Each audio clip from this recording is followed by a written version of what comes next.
Chapter 3. Success is both hard work and luck. Work like hell. Elon Musk. Luck enters into everybody's life. Warren Buffett. When it comes to financial success and wealth, there tends to be two leading narratives or mindsets as to how it comes about.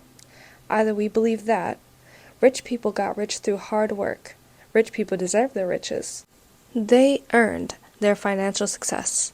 Meritocracy. Or that rich people got rich through random events outside their control. It's all about luck, timing, natural talent, and fate. Their financial success is unearned. Fatalism. You can think of these mindsets as opposite ends of a spectrum. The reality, of course, is firmly in the middle. However, it is useful to consider the extreme to understand our underlying thoughts and beliefs about where financial success comes from.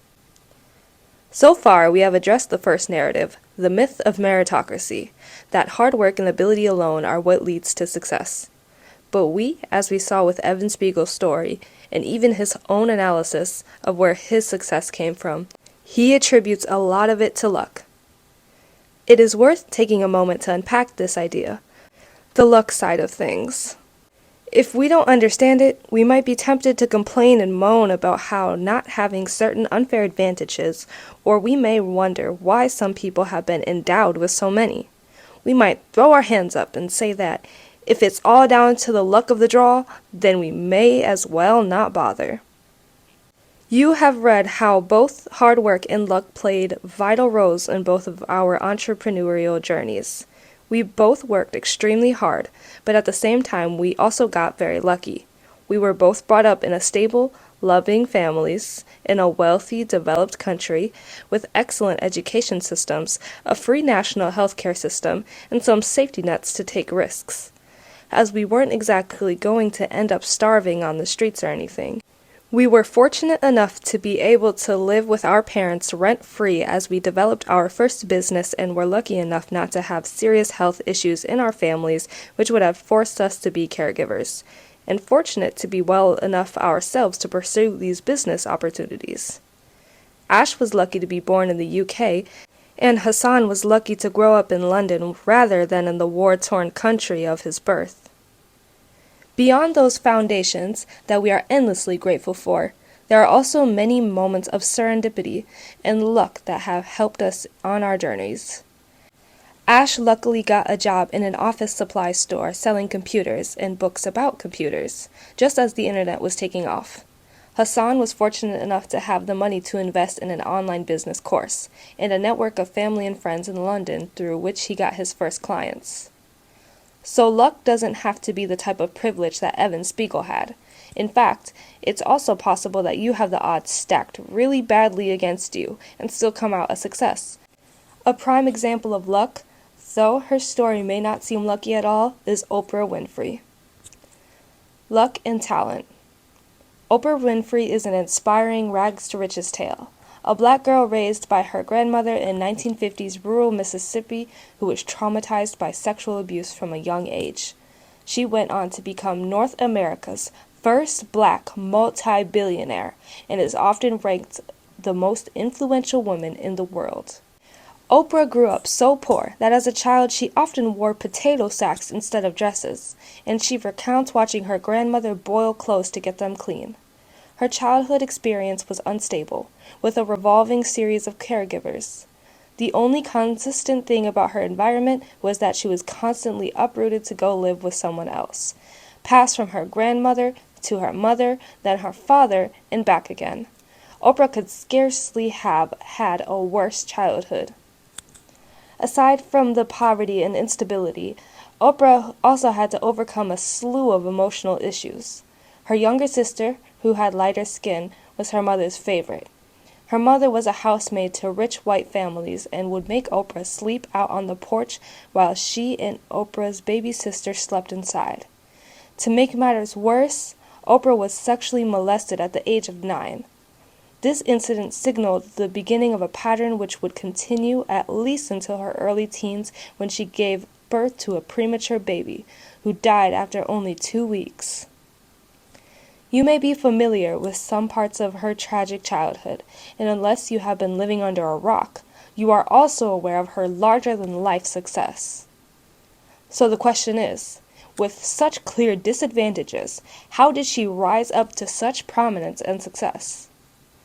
What exactly took a young African-American girl with such tragic early life disadvantages and turned her into one of the most influential people on the planet? One whom it is claimed single-handedly turned 1 million votes in favor of Barack Obama in the 2008 election. When examining success, you are not going to find just one single cause. What stands out in Oprah's case, however, is a gift that she was born with. Oprah was a child genius. By the age of just 3, Oprah had already been taught to read the Bible by her grandmother, who took her to church regularly. There she was, nicknamed the preacher for her uncanny ability to flawlessly recite Bible verses to the congregation. Little by little, unconsciously at first, Oprah was picking up the very skills that would allow her to captivate audiences decades later. In time, her grandmother and later her father would take her to speak in front of crowds at every church within driving distance. Congregations clamored to hear this wonder child who spoke like a leader. From the time I was 8 years old, I was a champion speaker, she says. I spoke for every women's group, every banquet, every church function. At school, she was allowed to jump years ahead due to her prodigious reading skills. Her father took her to the library regularly, which she absolutely relished, and she took sanctuary from the harshness and trauma of her life in her books. Long hours at the library, book reports, sermons, and speeches to hundreds of people, honing her public speaking talent. These are experiences which most children never get, or never had the talent or inclination to make the most of. Oprah did all this consistently before she turned 10. She got her 10,000 hours of practice very quickly, and her stellar trajectory continued. She won a full scholarship to Tennessee State University by winning a public speaking contest. She picked up a radio show aged 17 on a full salary. She eventually received a nationally syndicated television show. But where did all of this start? Hard work and hours put in practicing, yes, but also pure luck that she was born with such phenomenal abilities and a strong inclination to develop them. Plus, caregivers and teachers who encouraged her natural talents to blossom. Even being starved of attention by her mother had made her seek approval and attention from public audiences, whether at church, on her radio show, or subsequently on her TV shows. Not everyone is born with the charisma and communication skills that Oprah possessed. Not everyone had a grandmother who diligently teaches them to read from infancy, or a father who regularly takes them to the library or drives them around to put them in front of audiences to speak and build on their talent. And not everyone who has those opportunities is inclined to relish them like Oprah. On top of her literacy and oratory skills, one of the secrets to the success of Oprah's daytime TV shows is the empathy, compassion, and emotion she brings to them, which her traumatic childhood probably helped her develop. Her own turbulent childhood enabled her to convert that first-hand experience into heartfelt compassion and power, emotional intelligence. This is an example of an important concept that's the heart of this book. Every disadvantage can have a corresponding advantage, and vice versa. Your circumstances and unfair advantages, whether apparently positive or negative, can be a double-edged sword. Oprah's life has been documented well enough that we can see the connection. Without the natural talent she was born with, she wouldn't be where she is today. The combination of an innate talent and the parental nature of that talent is outside of her control, and therefore part of the randomness and luck of life. We use Oprah's example because it also clarifies what we mean by luck. It's not always lucky as in positive. Oprah had difficult experiences that were inseparable from her life, as the good ones, and both combined to make her who she is today.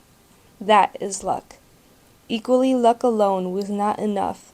It's what she did with it. The way she chose to take those chance elements of her life and make them central to her ambition and praise. Another notable example of the luck of natural talent is Tiger Woods. Tiger's gift for golf was recognized very early by his father, as Tiger could swing a golf club before he could even walk. At the age of 2, Tiger appeared on television putting golf balls and being hailed as a prodigy, and at age 3, he shot a score of 48 for 9 holes, a respectable score for many adults. Sure enough, his natural talents and his father's nurturing of that talent led to a phenomenal career. There has recently been a big surge in self-help books and videos which say that talent doesn't exist, that it's somehow all about hard work, practice, and putting in the 10,000 hours. Bullshit. We give these examples to show that natural innate talent absolutely does exist.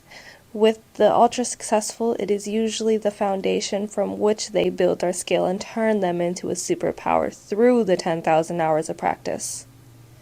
Warren Buffett, one of the wealthiest people in the world and the most successful investor in history, credits his success to a lot of luck and innate talent. "I've had a lot of luck, just being born in the United States in the 1930s. I didn't have anything to do with picking the United States and having decent genes for certain things. In my case, I was sort of wired for capital allocation." So the location and timing of his birth and his natural talent for capital allocation investment is what he determines to be the major cause of his success, factors which were totally out of his control. He goes on, "Just in my own case, I was born in 1930 with 2 sisters that have every bit of intelligence and drive, but didn't have the same opportunities. If I'd been black, my future would have been entirely different. If I'd been female, my future would have been entirely different." So, he's lucky to be born with the right color and gender to benefit as well. Did Warren work hard? Did he get his 10,000 hours? Absolutely, he did. And hard work also plays a very important role, because it's true that hard work beats talent when talent doesn't work hard. But combine the two and that's when you get rocket fuel. We can go even deeper and ask, why did Warren work so hard? The answer is he did so because he had a natural affinity for investing. In other words, he loved it. Part of being wired for something, or having a talent for something, can be thought of to include the inclination to take part in it, and to practice it, and become obsessed with it. They absolutely loved it. They were drawn to it, and so they did it. This is what people mean when they say you've got to find your passion. That's how Oprah became who she is. That's how Tiger did it, and that's how Warren did it. And the same can be said for virtually every single big success story. Bill Gates, Mark Zuckerberg, Larry Page and Sergey Brin, and Richard Branson. That's how these statistical anomalies of mega success are made, with a very large endowment of luck and hard work. And usually the hard work is something that comes easily to them because of their natural talent for it, as well as their passion and obsession with it, which means that they're happy to put in the hours. Warren Buffett says, "I got to do what I love. It doesn't get any luckier than that. I tap dance to work every morning and every day is exciting." Contrast that with the fact that 85% of workers worldwide admitted hating their jobs when surveyed anonymously. According to a 2017 Gallup poll, many people in the world hate their jobs. The report says in the UK, only a measly 17% of people love their jobs. So we're not all fortunate enough to love what we do, or to even know what our passion or talent is. The key, as we'll discover later in the book, is to experiment and focus on what will add value to others. That way, you can find something valuable to do, i.e., something you will be paid for, whether through entrepreneurship or through employment, and find fulfillment in that. It may feel defeatist or disempowering to think too much about the idea of luck, because it clashes so drastically with the modern belief that our lives are under our own control. It might also make us feel uneasy because of the idea of fairness. How is it fair for Evan Spiegel to be born with such strong, unfair advantages because of his high socioeconomic status? Or you might say that, How is it fair that Oprah was born with such a dynamic and valuable gift? Life isn't fair. Life is too random and arbitrary to balance out and give everyone an equal share. We don't all have the same opportunities. We don't all get what's coming to us. That's why we have to make sure we are compassionate to others and ourselves if life doesn't always turn out quite as well as we'd hope. This is a concept that often takes people a while to come to terms with, partly because of the prevalence in our culture of the myth of meritocracy, the idea that hard work and ability alone will lead to success. Belief that we live in a pure meritocracy is dangerous because it imbues value judgment and a sense of deservedness to people's positions and lives. As philosopher Alain de Botton eloquently puts it, in the Middle Ages in England, when you met a poor person, that person would be described as an unfortunate, i.e., somebody not blessed by good fortune.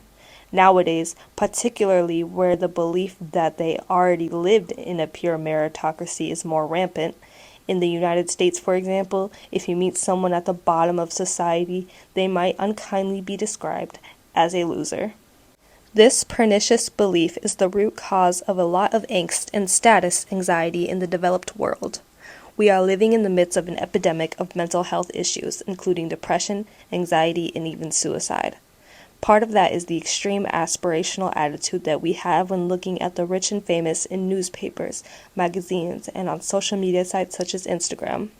Just as we can't look at photoshopped and professionally lit and angled photos of models without feeling bad because we feel like failures in comparison, so it is with business and startup celebrities too. Sure, we can learn a lot from these success stories, but the pressure of the idea that anyone can be anything if they just try hard enough imbues us all with too much guilt for not achieving what they have. Startup founder stress and burnout are incredibly common, and it's important to look after yourself, your physical and mental health. We have to define success for ourselves in a way that's unconstrained by a narrow view of external achievement. In order to be able to find happiness, we'll talk about that more when we discuss your why in part 3 of the book. The existence and power of luck is particularly difficult to swallow for people who are used to consuming a lot of self-help and motivational content, who try to just brute force success through sheer effort, often leading to disillusionment. Self-development and business books are supposed to be about taking control of your life, but what control does anyone have over where they were born, or their childhoods, and the quality of their early education? None. The key is to use both of these ways of looking at the world. That financial success is earned through effort and that financial success is just dumb luck. So let us strike a balance between believing that hard work pays off and knowing that luck also plays a role. Think of these two mindsets as tools in your mental toolbox. Sometimes you can summon the belief in the power that you have to shape your future, and sometimes you can think about fortune, luck, and fate, and be grateful for what you have rather than being disappointed that things don't turn out quite the way you wish. The second mindset, fate and luck, is also valuable if you want to avoid worshiping the statistical outliers who have had massive success, the Buffetts, Winfreys, and Zuckerbergs of the world, and avoid believing that people who haven't done well in life are simply losers who deserve everything they got. It helps us to have compassion and to resist arrogance and a smug feeling of superiority when we do have success. And it also helps us to resist having an inferiority complex and experiencing envy when we see people with more than us. In Fooled by Randomness, the statistician Nassim Nicholas Taleb writes that mild success can be explainable by skills and labor. Wild success is attributed to statistical variance. Taleb calls luck variance, so we have to bear in mind all the things outside of our control. This is perfectly encapsulated in what has come to be known as the Serenity Prayer. God grant me the serenity to accept the things I cannot change, the courage to change the things I can, and the wisdom to know the difference. Written by theologian Reinhold Niebuhr, it eloquently reminds us the reality of life and where our attention and focus should lie. If you're still not fully convinced, let us ask you this question. How many people do you know who have worked really hard their entire lives and yet are still not free of financial worries?